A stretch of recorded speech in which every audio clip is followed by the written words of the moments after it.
Pemerintah Kota Banda Aceh mulai tahun 2019 akan mengenjot arus kunjungan wisatawan mancanegara ke Kota Banda Aceh dengan target sebanyak 1 juta wisatawan visit Kota Banda Aceh, dan sejumlah sarana pendukung akan dibenahi termasuk promosi objek wisata.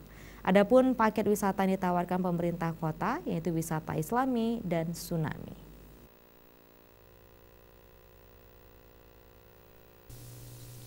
Arus kunjungan wisatawan mancanegara ke Banda Aceh masih berkisar 500.000 orang per tahunnya. Angka tersebut dinilai masih sangat rendah bila dibandingkan dengan daerah lain di luar Aceh. Menurut staf ahli Wali Kota Banda Aceh bidang ekonomi dan pembangunan, Syukri menyampaikan pemerintah Kota Banda Aceh akan menargetkan 1 juta kunjungan wisatawan mancanegara dalam tahun 2019.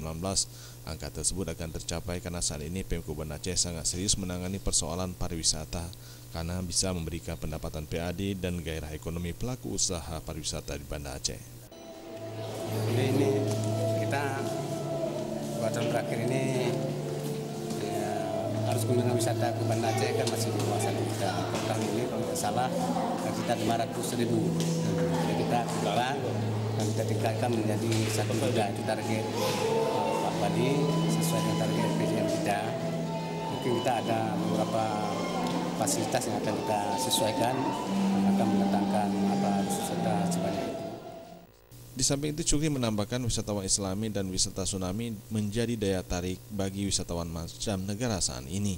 Dan di antara beberapa wisatawan mancanegara, Malaysia masih mendominasi kunjungannya ke Banda Aceh. Di samping itu, menyangkut dengan sarana pendukung pariwisata, terus dilakukan pembenahan hal tersebut untuk memberikan kenyamanan bagi para wisatawan selama di Kota Banda Aceh. Tim Liputan Aceh TV.